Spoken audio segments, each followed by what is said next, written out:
আসসালামু আলাইকুম প্রিয় শিক্ষার্থীবৃন্দ, তোমরা নিশ্চয় ভালো আছো।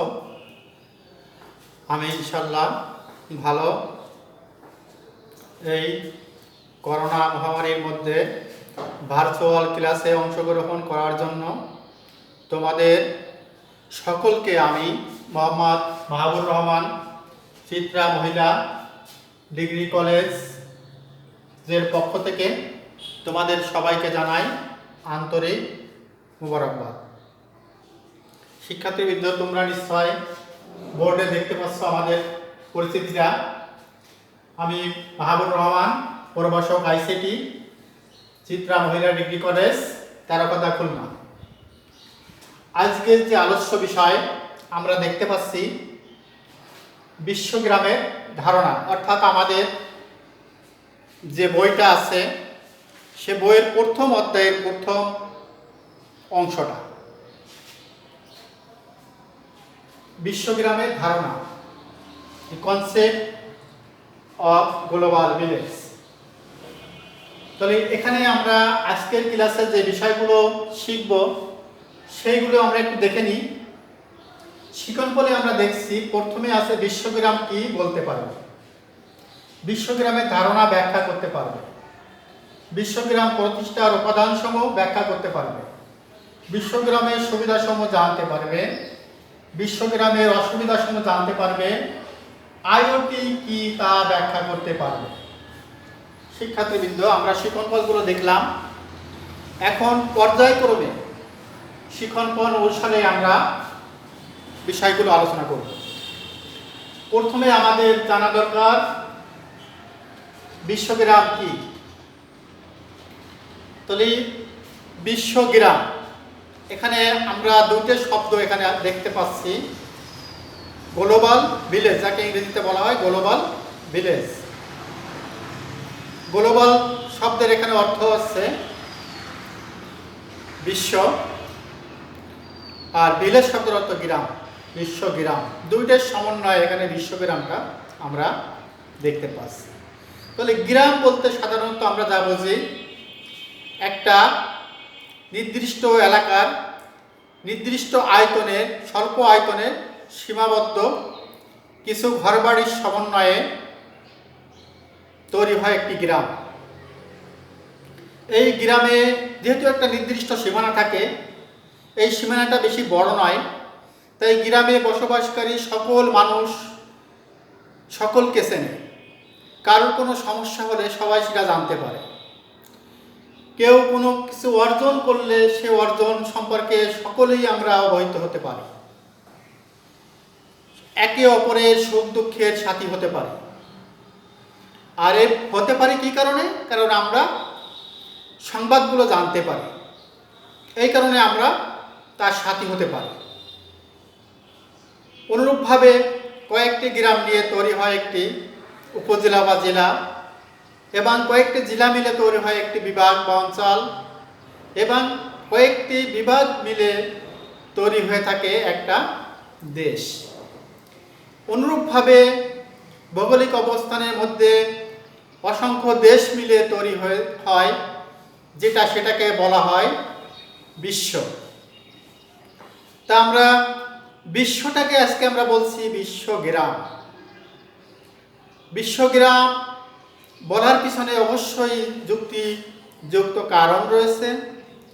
কারণ এই বিশ্বটা, আমরা যে গ্রামের কথা বললাম, আজকে বিশ্বটা ইলেকট্রিক মিডিয়া তথা তথ্য প্রযুক্তির কারণে এমন একটা পর্যায়ে পদার্পণ করছে যে বিশ্বের যে কোনো প্রান্তের বা যে কোনো গ্রামের কোনো মানুষের কোনো সমস্যা হলে আমরা তাদের সম্পর্কে জানতে পারছি, এবং আমাদের সমস্যা সম্পর্ক বা আমাদের অনুভূতিও তারা জানতে পারছে। এই তাদের অনুভূতি এবং আমাদের অনুভূতি পরস্পরের মধ্যে যে আদান প্রদান করতে পারছি, তার মূলে ভূমিকা পালন করছে তথ্য যোগাযোগ প্রযুক্তি। এই প্রযুক্তির কারণে বিশ্বটা আজ সংকীর্ণ হয়ে এসেছে। বৈশ্বিক যোগাযোগের সমৃদ্ধ স্থানকে বিশ্বগ্রাম বলা হয়। আমরা এক কথা যদি বৈশ্বিক যোগাযোগের সম্মিলিত স্থানকে বিশ্বগ্রাম বলা হয়। বিশ্বগ্রামের সংজ্ঞা বিভিন্ন অভিজ্ঞ দার্শনিকগণ বিভিন্নভাবে দিয়েছেন। এখানে আমরা অক্সফোর্ড ইউনিভার্সিটি অনুসারে বিশ্বগ্রামের যে সংখ্যা বলা হচ্ছে, বিশ্বগ্রামের সংজ্ঞায় এখানে বলা হচ্ছে the word consider community link by telecommunication. অনুরূপভাবে অন্যান্যদের মতে বিশ্বগ্রামের যে কনসেপ্ট যিনি দিয়েছেন, সর্বপ্রথম যিনি ধারণা দিয়েছেন, তাকে আমরা অনেকেই চিনি। তার নাম হচ্ছে মার্শাল ম্যাকলুহান। টরন্টো বিশ্ববিদ্যালয়ের ইংরেজি বিভাগের অধ্যাপক, বিখ্যাত সমাজবিজ্ঞানী, দার্শনিক, যোগাযোগ তত্ত্ববিদ। তিনি 1962 সালে গুটেনবার্গ গ্যালাক্সি নামক বইতে সর্বপ্রথম বিশ্বগ্রামের ধারণা দেন। এই কারণে তাকে বিশ্বগ্রামের জনক বলা হয়। তাহলে বিশ্বগ্রামের জনক হচ্ছে হারবাল মার্শাল ম্যাকলুহান।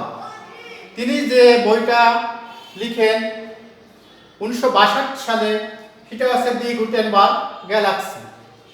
এবং 1964 সালে তিনি আরেকটা বই লিখেন আন্ডারস্ট্যান্ডিং মিডিয়া। এই বই তো বিশ্বগ্রাম সম্পর্কে ধারণা দিয়েছেন। তাই বিশ্বগ্রামের জনক হিসেবে তিনি পরিচিতি লাভ করেছেন। অনুরূপভাবে বিশ্বগ্রাম সম্পর্কে অসংখ্য বক্তব্য, মতামত আমরা আমাদের বইতে দেখতে পাব। এখানে সবগুলো বর্ণনা করা সম্ভব নয়, তাই আমি সংক্ষেপে কয়েকটি সম্পর্কে ধারণা দিলাম। এখন তাদের সংকীর্ণ মতে বিশ্ব এখন একটি পরিবার। বিশ্বগ্রামের সংজ্ঞা দিতে গিয়ে অনেকেই মন্তব্য করেছেন যে বিশ্বের সংকোচনকেই বিশ্বগ্রাম বলা হচ্ছে। বিশ্বটা এখন একটা হাতের মুঠোয় চলে আসছে। সারা বিশ্বের কোথায় কি হচ্ছে তা আমরা আমাদের ঘরে বসে জানতে পারছি। তাই বিশ্বগ্রাম এমন একটা পরিবেশ যেখানে পারিবারিক, সামাজিক, সাংস্কৃতিক বিভিন্ন দিক ইন্টারনেটের মাধ্যমে মানুষ বিশ্বের যে কোনো স্থানে বসবাস করে তাদের চিন্তা, চেতনা, কৃষ্টি, কালচার ইত্যাদি বিনিময় করতে পারে এবং একে অপরকে সহযোগিতা করতে পারে। সেটাই বিশ্বগ্রামের মূল উদ্দেশ্য। সেই উদ্দেশ্য আজকে কিন্তু পুরোপুরি বাস্তবায়ন সম্ভব হয়েছে, কারণ আজকে আমরা সারা বিশ্বের সঙ্গে সংক্ষিপ্ত সময়ে যোগাযোগ করতে সক্ষম হচ্ছি। তাই এখন বলা হচ্ছে বিশ্ব একটি একক পরিবার হিসেবে বিবেচনা করা হচ্ছে। বিশ্বের সমস্ত মানুষকে একত্রিত করার একটি প্রক্রিয়াই হচ্ছে বিশ্বগ্রামের মূল উদ্দেশ্য। তাহলে বিশ্বগ্রাম সম্পর্কে আমরা সংক্ষেপে কিছু ধারণা পেলাম। এরপরে আমরা আসব বিশ্বগ্রামের সুবিধা, অর্থাৎ এই বিশ্বগ্রামের ধারণা পরে আমরা সুবিধা বলতে পারবো।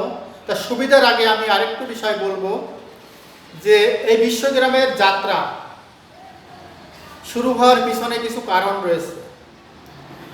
এখানে তথ্য প্রযুক্তির বর্তমান বিকাশ একটা অন্যতম কারণ, এবং উপনিবেশিক সময়ে টেলিগ্রাফ লাইন আবিষ্কারের অন্যতম একটা কারণ।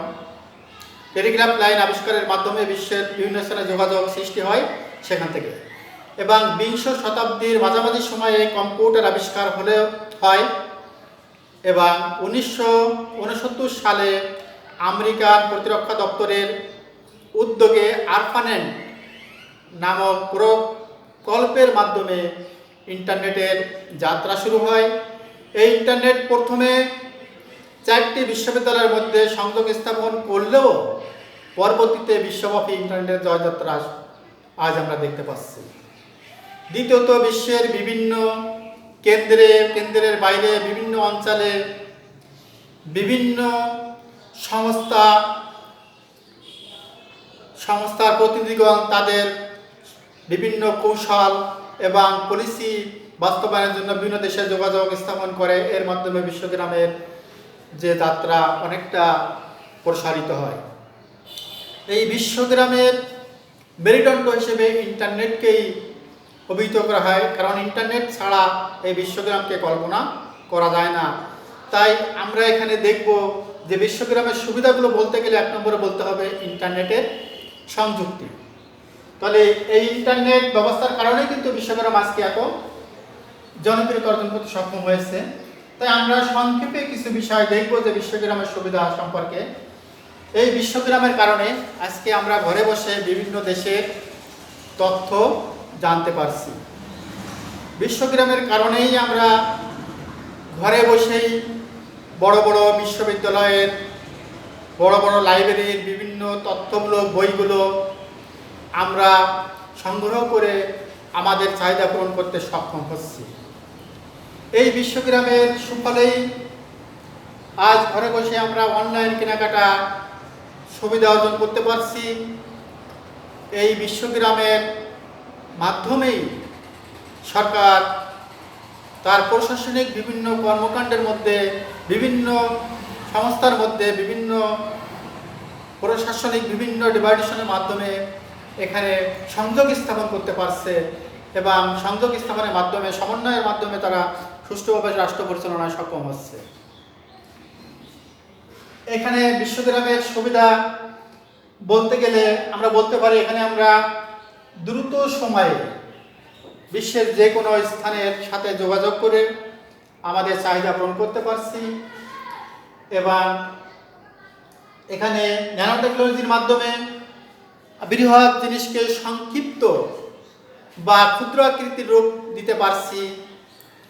জেনেটিক ইঞ্জিনিয়ারিংয়ের মাধ্যমে আমরা বিভিন্ন কৌশল, বিভিন্ন নতুনত্ব সৃষ্টি করতে পারছি এবং এভাবে যদি আমরা বলি কৃত্রিম বুদ্ধিমত্তা বা রোবোটিক্স ইত্যাদি সব কিছু বিশ্বগ্রামের একটা সুফল এবং এদের মাধ্যমে আমরা আমাদের প্রয়োজনীয় বিভিন্ন চাহিদা পূরণ করতে সক্ষম হচ্ছি।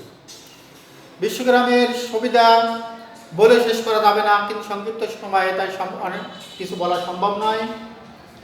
এরপরে আমি বিশ্বগ্রামের কিছু অসুবিধা সম্পর্কে সংক্ষেপে একটু ধারণা দিব যে বিশ্বগ্রামের সুবিধার পাশাপাশি এখানে কিছু অসুবিধা আমরা দেখতে পাচ্ছি।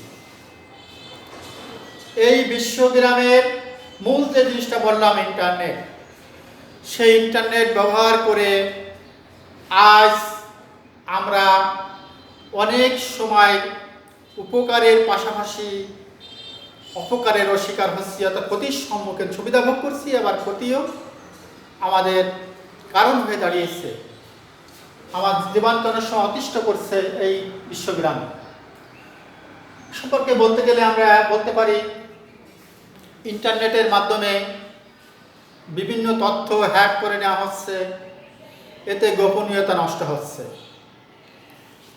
এবং ইন্টারনেট ব্যবহার করে বিভিন্ন সন্ত্রাসী গ্রুপ যোগাযোগ করে সন্ত্রাসী কর্মকাণ্ড পরিচালনা করছে এবং এই ইন্টারনেট ব্যবহার করেই অন্য ব্যক্তির লিখিত ডকুমেন্ট তথ্য নিজের নামে চালিয়ে দেওয়া হচ্ছে। এই ইন্টারনেটের মাধ্যমে অসংখ্য লোকজন ক্ষতিগ্রস্ত হচ্ছে। তাই আমরা বলতে পারি ইন্টারনেটের ক্ষতির দিকটা যদি আমরা দেখি, ক্ষতির দিকটা কম নয়, এতে মানুষের শারীরিক বিভিন্ন সমস্যা হচ্ছে। ইন্টারনেট ব্যবহারের ফলে মানুষের যে মস্তিষ্ক, মানুষের শারীরিক বিভিন্ন সমস্যা জর্জরিত হচ্ছে মানুষ। তাই ইন্টারনেটের কারণে আজকে বেকারত্ব বৃদ্ধি পাচ্ছে। ঘরে বসে বিভিন্ন বৈদেশিক মুদ্রা অর্জন করা যেরকম সহজ সম্ভব হচ্ছে, তেমনি বেকারত্ব বৃদ্ধি পাচ্ছে। তাই ইন্টারনেটের অসুবিধাও কম নয়। এখন ইন্টারনেটের সুবিধা অসুবিধার পরে আমি আরেকটা বিষয় এখানে আছে আমাদের, যেটা আমি বলবো, বিশ্বগ্রাম প্রতিষ্ঠার উপাদান। এই বিশ্বগ্রাম প্রতিষ্ঠা করতে গেলে বেশ কিছু উপাদানের প্রয়োজন। সেই উপাদানের সমন্বয় ছাড়া কিন্তু বিশ্বগ্রামকে প্রতিষ্ঠা করা সম্ভব নয়। আমরা বোর্ডে দেখতে পাচ্ছি সেই উপাদানগুলোর মধ্যে 1 নম্বরে আছে হার্ডওয়্যার। আমরা সংক্ষেপে ধারাবাহিকভাবে কিছু আলোচনা করব। হার্ডওয়্যার, এখানে হার্ডওয়্যার বলতে মানে কম্পিউটারকে পরিচালনা করার জন্য এর ফিজিক্যাল ডিভাইস, যেগুলো দেখা যায়, স্পর্শ করা যায়, এমন কিছু ইউনিট বা ডিভাইসকে বলা হয় হার্ডওয়্যার। হার্ডওয়্যার স্পর্শ করা যায়, দেখা যায়। এই হার্ডওয়্যারের যদি উদাহরণ হিসেবে বলতে পারি, এখানে কম্পিউটার, বিভিন্ন ডিভাইস যেমন কিবোর্ড, মাউস, মনিটর, প্রিন্টার, তারপরে মোবাইল ফোন, অন্যান্য সাথে সংশ্লিষ্ট বিভিন্ন ডিভাইস হার্ডওয়্যারের মধ্যে পড়ে। হার্ডওয়্যারের পরে আছে সফটওয়্যার।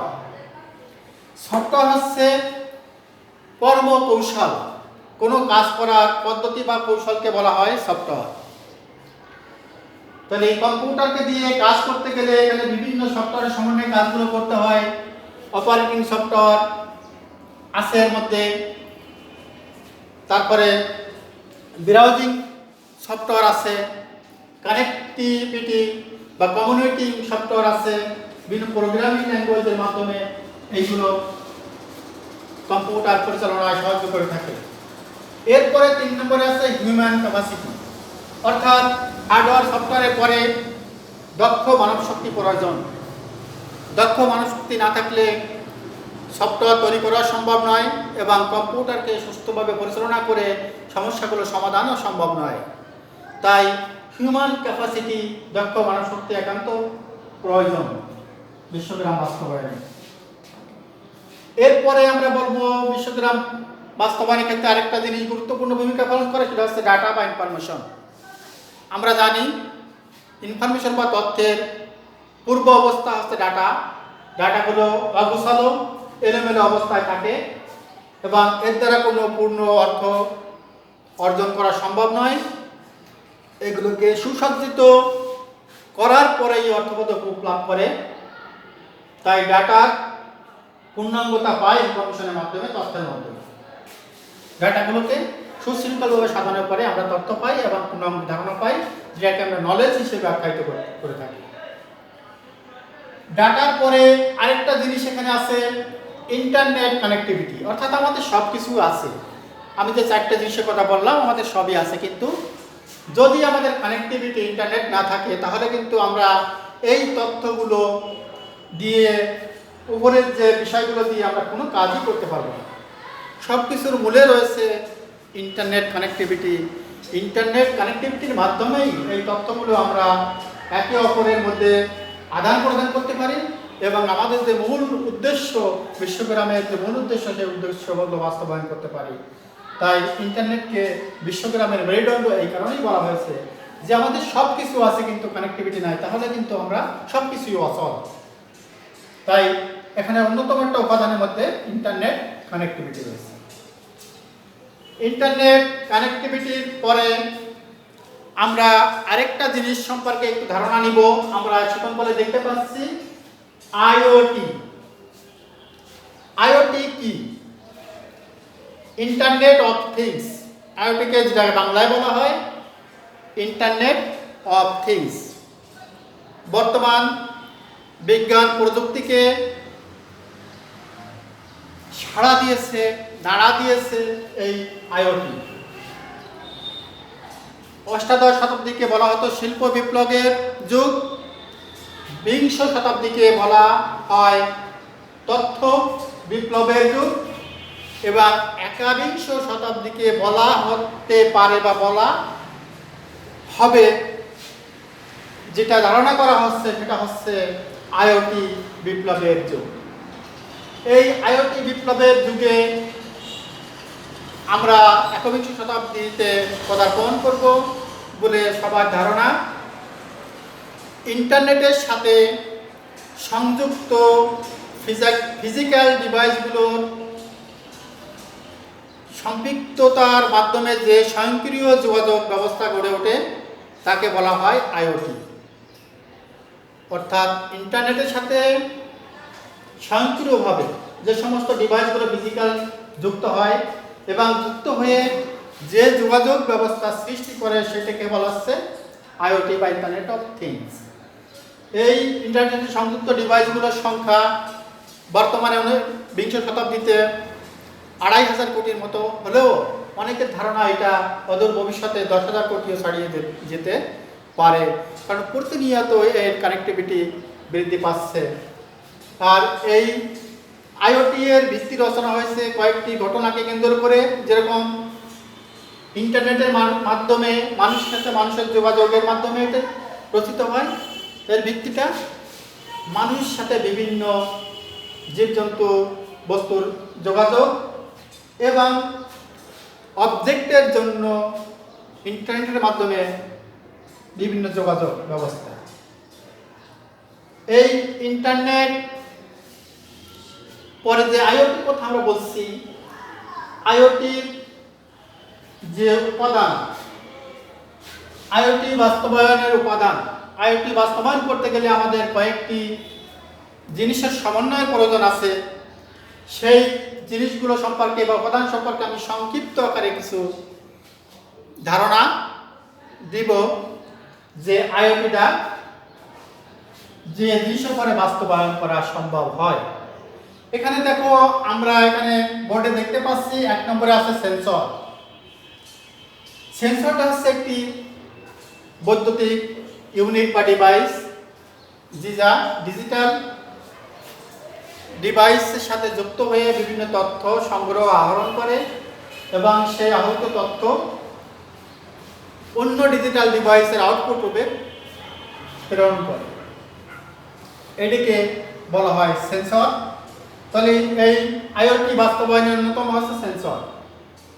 এরপর আছে নেটওয়ার্ক, যেটা আমরা বললাম। আইওটি বাস্তবায়ন করতে গেলে এখানে নেটওয়ার্ক একটা গুরুত্বপূর্ণ ভূমিকা পালন করে। এই নেটওয়ার্কটা বিভিন্ন ধরনের নেটওয়ার্ক আমরা বিভিন্ন ক্ষেত্রে ব্যবহার করি। Land, man, one, wifi, Bluetooth ইত্যাদি নেটওয়ার্ক আমরা ব্যবহার করে থাকি। এগুলো হচ্ছে নেটওয়ার্কের মধ্যে সংযুক্ত। তাহলে এখানে আইওটি বাস্তবায়নের আরেকটি হচ্ছে নেটওয়ার্ক। নেটওয়ার্কের পরে আছে স্ট্যান্ডার্ড, অর্থাৎ এগুলোকে সঠিকভাবে পরিচালনা করতে গেলে এর নির্দিষ্ট একটা মানের দরকার। সেই মানটা নিয়ন্ত্রিত হওয়ার জন্য স্ট্যান্ডার্ড যে কথা বলা হচ্ছে সেটা আমাদের একান্ত দরকার। একটা বাস্তবায়নের ক্ষেত্রে এখানে স্ট্যান্ডার্ডটি এখানে আমাদের একান্তভাবে লক্ষ্য করা উচিত।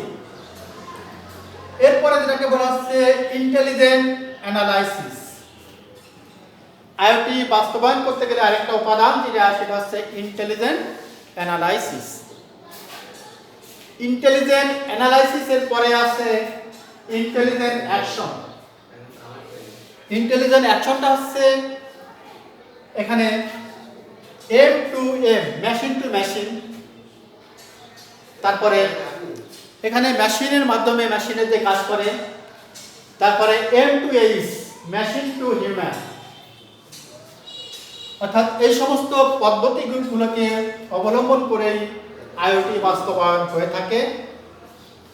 আজকে আমি সংক্ষিপ্ত করে আমার ক্লাসের যে আলোচ্য বিষয় সম্পর্কে তোমাদেরকে ধারণা দিলাম। এই ক্লাসের আগে আমি এই সম্পর্কিত একটা ক্লাস নিয়েছি, যেটা বিশ্বগ্রামের মেরুদণ্ড হিসেবে খ্যাত তথ্য যোগাযোগ প্রযুক্তি সম্পর্কে। তোমরা নিশ্চয়ই ক্লাসটা দেখেছো।